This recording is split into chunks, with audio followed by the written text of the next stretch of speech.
اس لیے یہ ٹاپک آج بتانے کی ضرورت پیش آئی کہ ہم اپنی زندگی کے رخ کو جب تک ٹھیک نہیں کریں گے اس وقت تک ہماری زندگی کی یہ پریشانیاں ختم نہیں ہوں گی. ماں باپ خود اپنی اولاد کو پریشان کر کے خوش نہیں ہوتے, اللہ رب العزت اپنے بندوں کو پریشان کر کے کیسے خوش ہوں گے؟ تو وہ نہیں خوش ہوتے. اس لیے فرمایا ما یفعل اللہ بعذابکم ان شکرتم وآمنتم, اگر تم ایمان لاتے شکر کرتے اللہ تعالیٰ کو تمہیں عذاب دے کے کیا ہاتھ اللہ تعالیٰ کیا کرتا تمہیں عذاب دے کے؟ وہ کیوں عذاب دیتا؟ تو اللہ تعالیٰ خوش نہیں ہوتے, وہ نہیں چاہتے کہ بھوکے ننگے رہے بندے, پریشان رہے بندے. یاد رکھیے اللہ رب العزت نے اپنے بندوں کو عذاب کے لیے پیدا نہیں کیا, اپنے بندوں کو ثواب کے لیے پیدا کیا ہے. کیوں؟ فرمایا ان اللہ بالناس لرؤوف الرحیم. جب رؤوف الرحیم ذات ہے تو وہ کبھی پریشانی میں اپنے بندوں کو نہیں ڈالنا پسند کرتے. ہم خود پریشانیوں میں پڑتے ہیں, ہم پریشانیوں کو دعوتیں دیتے ہیں, بھاگتے ہیں پریشانیوں کی طرف. کس طرح سے؟ اپنے رب کے حکموں کو توڑ کے, اپنے محبوب کی سنتوں کو چھوڑ کے. کون سا گھر ہے آج بتائیے تو صحیح کہ جہاں نبی علیہ الصلوۃ والسلام کی سنتوں کو ذبح نہیں کیا جاتا؟ الا ماشاء اللہ. نیکوں کے گھرانوں میں بھی کوئی نہ کوئی فرد ایسا ہوتا ہے جو من مرضی کا مالک, نہیں حکم چلتا دوسرے کا, نہیں اختیار کسی کا. آج ہمارے گھر, گلی کوچے, بازار نبی علیہ الصلوۃ والسلام کی سنتوں کی مذبح گاہیں بن چکی ہیں, اور پھر ہم کہتے ہیں کہ ہمیں پرسکون زندگی نصیب ہو جائے.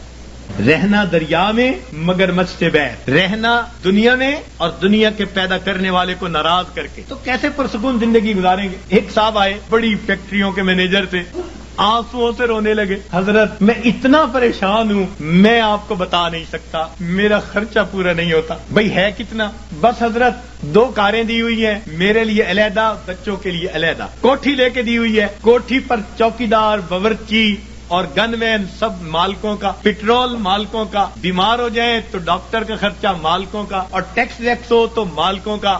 اور حضرت مجھے صرف 75,000 مہینے کے ملتے ہیں. 75,000 مہینے کے ملتے ہیں, سارے باقی خرچے مالکوں کے, اور آنسوؤں سے رو رہا ہے کہ حضرت میرے خرچے پورے نہیں ہو. فیصل آباد سے ایک خاتون آئی, پردے میں بیٹھ کے بات کرنے لگی, رو رہی ہے دارو قطار, 5 منٹ روتی رہی, اور اس کے بعد کہنے لگی بس میرے لیے دعا کریں, میرے خرچے پورے نہیں ہوتے. میں نے کہا کتنے فرد ہیں؟ کہ بس میاں بیوی ہیں, اولاد نہیں ہے. تو کتنا خرچہ دیتا ہے خاوند؟ کہ جی ہر مہینے کا 50,000 دیتا ہے. میں نے پوچھا بنتا کیا ہے؟ کہنے لگی بس دوائیوں پہ خرچ ہو جاتے ہیں. اور واقعی ایسے تھا, واقعی ایسے تھا. 50,000 روپیہ اکیلی خاتون کا خرچہ, مگر وہ ڈاکٹروں کے پاتوں میں چلا جاتا تھا. میں نے اس مینیجر اور اس خاتون کو پھر سمجھایا. میں نے کہا کہ اپنی زندگی سے جب تک نافرمانی کو نہیں نکالو گے تمہیں زندگی میں کبھی سکون نہیں مل سکتا. تمہارے مال سے اللہ نے برکت نکال لی ہے.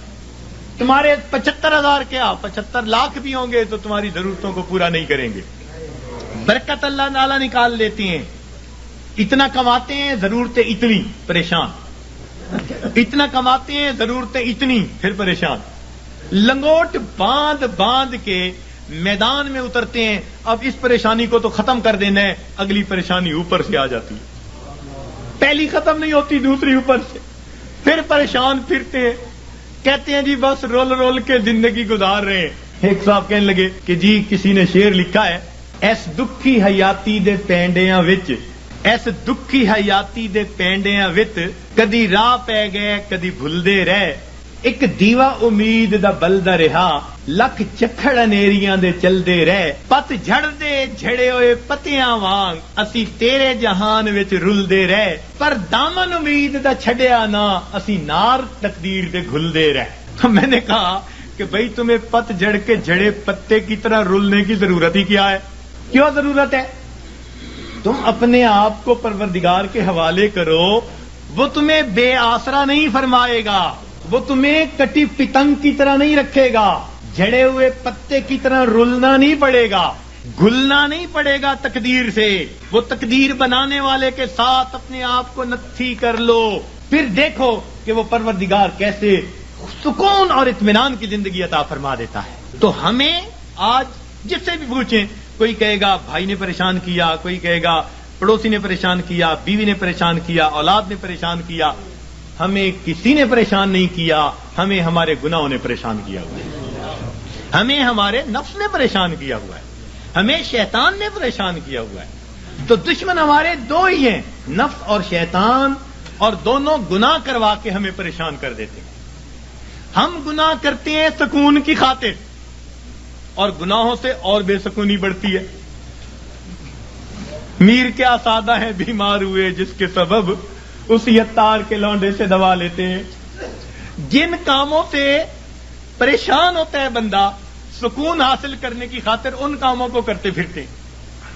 تو یاد رکھیے کہ گناہ ظاہر میں خوبصورت نظر آئے، اس میں لذت محسوس ہو، اس میں وقتی طور پر اطمینان محسوس ہو، مگر حقیقی طور پر اس میں دل کی پریشانی ہوا کرتی ہے. اور جتنا ہم گناہ کریں گے اتنا ہماری زندگی میں پریشانی آئے گی. یہ اللہ والے جو گناہوں سے اپنے آپ کو بچا لیتے ہیں اللہ تعالیٰ ان کی زندگی کو سکون عطا فرما دیتا ہے.